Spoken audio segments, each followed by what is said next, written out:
আশুরার ঘটনা শুনুন। আশুরা কেন্দ্রিক যে আমরা রোজা রাখি, এটার ইতিহাস রাসূল সাল্লাল্লাহু আলাইহি ওয়াসাল্লাম তিনি মদিনায় যখন আসেন হিজরত করে, আসার পরে এখানে দেখছেন কিছু মানুষ এই দিন রোজা রাখে। এরা ইহুদিরা রোজা রাখে মুহররমের 10 তারিখে। তিনি জিজ্ঞেস করলেন, এটা কিসের রোজা, তোমরা এই দিন কি হিসেবে রোজা রাখো? তারা বলল, হাদা ইয়াউমুন আযীম, এই দিনটা হচ্ছে খুব গুরুত্বপূর্ণ একটা মহান দিন। ওয়া হুয়া ইয়াউমুন নাজ্জাল্লাহু ফীহি মূসা, এটা এমন এক দিন যেই দিন আল্লাহ তাআলা নবী মূসা আলাইহিস সালাতু ওয়াস সালামকে নাজাত দিয়েছিলেন। আর ওয়া আগরাকা আলা ফিরআউন এবং তার বংশধর, তার যত বাহিনী ছিল সকলকেই পানিতে, সমুদ্রে ডুবিয়ে আল্লাহ রাব্বুল আলামিন ধ্বংস করেছিলেন। আমরা তো এই ঘটনা জানি। নবী মূসা আলাইহিস সালাতু ওয়াস সালাম তাকে ধরার জন্য, হত্যা করবে, পাকড়াও করবে, এই জন্য ফিরআউন তাড়া করে তার বাহিনী নিয়ে। মূসা আলাইহিস সালাতু ওয়াস সালাম এবং তার সাথে যারা ঈমান এনেছিল তারা সেই সময় আত্মরক্ষার্থে দেশ ছেড়ে পালাতে যায়। যেতে যেতে সামনে বিশাল নদী পড়ে, সামনে নদী আর পেছনে বাহিনী, শত্রু বাহিনী, ফেরাউনের বাহিনী। এমন এক কঠিন পরিস্থিতির মুখে মূসা আলাইহিস সালামের সাথে যারা ছিল তারা অনেকটা ধৈর্য হারা হয়ে যায়। মূসা আলাইহিস সালাম বলছেন, তোমরা চিন্তা করো না, আল্লাহ আমাদের সাথে আছেন। ইন্নাল্লাহা মা'ানা, নিশ্চয়ই আল্লাহ আমাদের সাথে আছেন। আল্লাহ রাব্বুল আলামিন ওহী নাজিল করলেন এবং মূসা আলাইহিস সালামের সাথে যে লাঠি ছিল, আমরা সবাই জানি তার সাথে একটা লাঠি ছিল। আল্লাহ তাআলা বললেন, তোমার হাতের লাঠিটা সমুদ্রে ফেলে দাও। সমুদ্রে ফেলে দেওয়ার সাথে সাথে সমুদ্র 2 ভাগ হয়ে যায়, মাঝখান দিয়ে রাস্তা তৈরি হয়ে যায়। আল্লাহ রাব্বুল আলামিন বললেন, হে মূসা, তুমি এবং তোমার সঙ্গীদেরকে সাথে নিয়ে এই মাঝখান দিয়ে তোমরা উপরে চলে যাও, পার হয়ে যাও। মূসা আলাইহিস সালাম এবং তার সঙ্গীরা পার হয়ে যায়। পেছন থেকে বাহিনীরা ধাওয়া করতে করতে এসে দেখে মূসা এবং তার বাহিনীরা এখানে কেউ নেই, আর সমুদ্র অলৌকিকভাবে 2 ভাগ হয়ে আছে, মাঝখান দিয়ে রাস্তা এবং পদচিহ্ন দেখা যাচ্ছে। তাদের আর সন্দেহ রইল না যে এখান দিয়েই তারা পার হয়ে বা পালিয়ে গিয়েছে। ফেরাউন তার বাহিনীকে বলে, তোমরাও এই রাস্তা ধরো। ফেরাউন সে নিজে থেকে তার বাহিনী সহ ওই সমুদ্রের মাঝে যে রাস্তা তৈরি হয় এখানে পার হতে যায়। মাঝামাঝি যাওয়ার পরে আল্লাহ রাব্বুল আলামিনের আদেশে সমুদ্রের পানি আগের মতো মিশে যায়। আল্লাহু আকবার! এটা কি হতে পারে? এই জগতে মানুষ সহজে বিশ্বাস করবে মুমিন ছাড়া? এটা যে আল্লাহ রাব্বুল আলামিন নিজে কুরআনে বর্ণনা করেছেন, এটা যে নবী মুহাম্মদ সাল্লাল্লাহু আলাইহি ওয়াসাল্লাম নিজে বর্ণনা করে আমাদেরকে শুনিয়েছেন, কাজে এতে কোনো সন্দেহ নেই। আল্লাহ কি না পারেন, আল্লাহ কি না পারেন। আল্লাহু আকবার! এই সমুদ্রেই ফেরাউন এবং তার বাহিনী সবাই নিহত হয়। ফেরাউন যখন দেখছে আর উপায় নাই, তখন সে বলে, আমানতু বিরব্বি মূসা, আমি মূসার রবের প্রতি ঈমান আনলাম। আকাশের দিকে তাকিয়ে এসে বলছে। আল্লাহ রাব্বুল আলামিন তার ঈমান আর গ্রহণ করেন নাই। মৃত্যুর সময় যখন একেবারে গড়গড়া চলে আসে, তখন আর তওবা আল্লাহ তাআলা কবুল করেন না। ফেরাউনের তওবা আল্লাহ তাআলা কবুল করেন নাই। সে যে ঈমান আনার ঘোষণা দিয়েছিল, আল্লাহ তাআলা এটা নেন নাই, গ্রহণ করেন নাই। বহু সুযোগ দিয়েছেন, নবী পাঠিয়েছেন, নসিহত করা হয়েছে, সতর্ক করা হয়েছে, বিভিন্ন রকমের মুজিজা দেওয়া হয়েছে, আলামত প্রেরণ করা হয়েছে। এত আলামত এসেছিল, তারপরেও সে বিশ্বাস করে নাই। এমন ব্যক্তি এখন শেষ মুহূর্তে এসে বিপদে পড়ে, উপায় না দেখে যখন এই কথা বলে, তখন আল্লাহ তাআলা গ্রহণ করবেন না। এটাই স্বাভাবিক, তার করুণ পরিণতি হয়।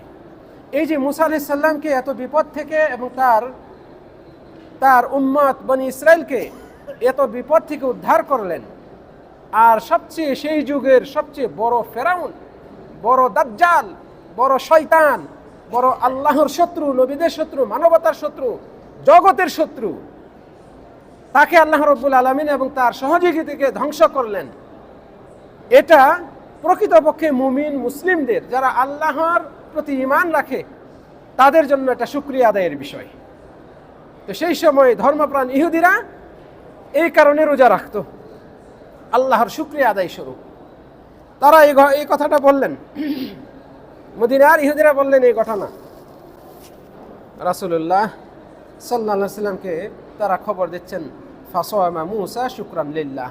আর এই জন্য মূসা আলাইহিস সালাতু ওয়াস সালাম আল্লাহর শুকরিয়া আদায়ার্থে রোজা রেখেছিলেন পরবর্তীতে এই দিনটিকে উপলক্ষে করে। আর এই জন্যই আমরাও রোজা রাখি। ইহুদিরা এই উত্তর দিল। তখন রাসূল সাল্লাল্লাহু আলাইহি সাল্লাম বলছেন, আনা আউলা বি মূসা মিনহুম। আরে ওরা রোজা রাখে, ইহুদিরা মূসা আলাইহিস সালামের এই বিশাল একটা নিয়ামত পাওয়ারকে কেন্দ্র করে, তাহলে তো আমি মূসা নবী, আমিও নবী, তাহলে তো আমি আরও বেশি অধিকার রাখি এই রোজা রাখা। ইহুদিরা যদি রোজা রাখে তাহলে আমি তো এইটা রাখার আরও অধিকার রাখি বেশি। ফলে নবী মুহাম্মদ সাল্লাল্লাহু আলাইহি সাল্লাম এরপর থেকে এই 10 তারিখ আশুরার রোজা রাখা শুরু করলেন।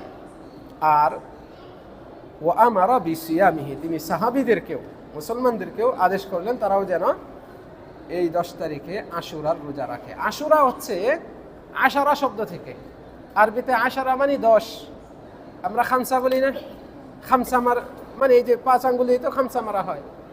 খামসা হচ্ছে আসলে আরবিতে 5, খামসা রিয়াল। এই যেখানে দোকানে গেলে আপনারা দেখবেন খামসা খামসা খামসা রিয়াল বলে ডাকে। খামসা মানে 5, 5, 6, 7, 8, 9, 10। 10 হচ্ছে আশারা আরবিতে।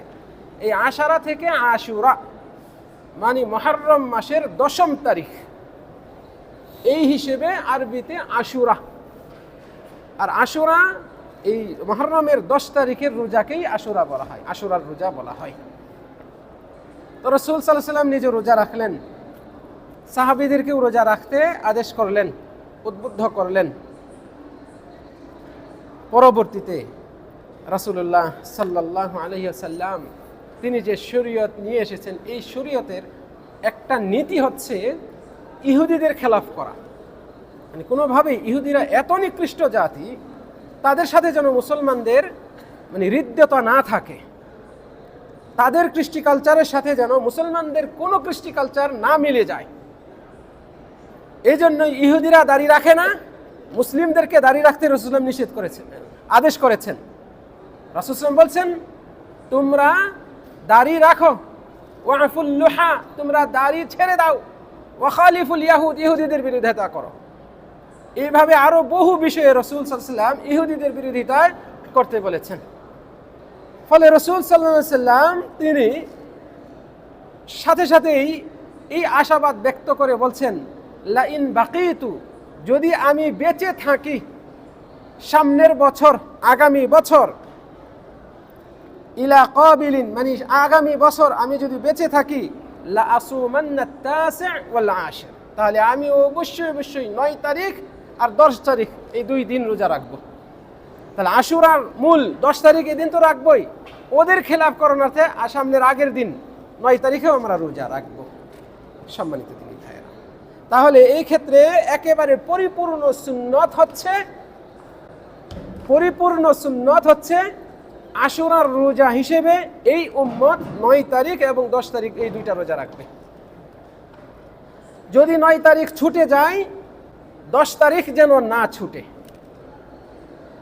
কোন আলেম বলেছেন 9 তারিখ ছুটে গেল, 10 তারিখে তো রেখেছেন, তাহলে ইহুদিদের খেলাফের জন্য অন্তত 10 তারিখের পর 11 তারিখও রাখুন, তাহলে 10-11, 9-10 অথবা 10-11। এক্ষেত্রে সর্বোত্তম হচ্ছে 9 এবং 10 এই 2 দিন।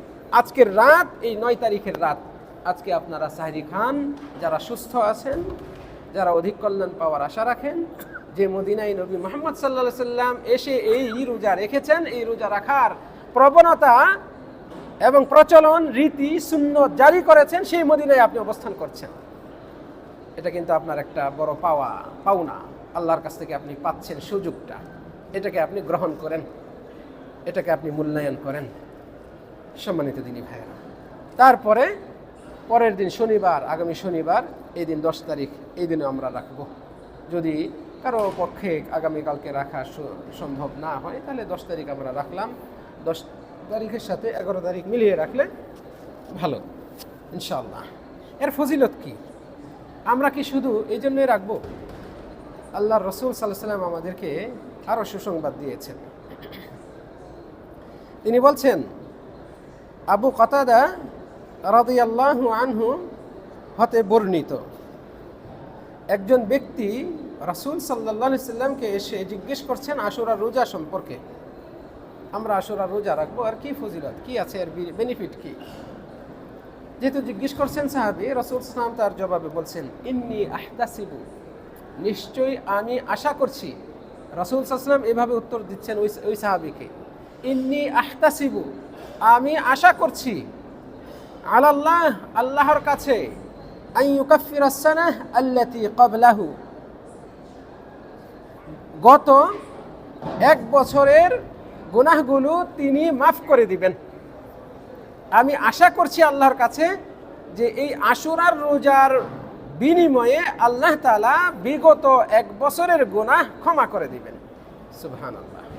তাহলে আশুরার রোজার বিনিময়ে আল্লাহ রাব্বুল আলামিন গত এক বছরের গুনাহ, এই রোজাদার ব্যক্তি যে রোজা রেখেছে আশুরার রোজা, তার গুনাহগুলো ক্ষমা করে দেওয়া হবে, আল্লাহ তাআলা ক্ষমা করে দিবেন। এত ফজিলতপূর্ণ, এত ফজিলতপূর্ণ। এতে তো আমরা ফজিলত পাবই, আল্লাহর সন্তুষ্টি পাবই।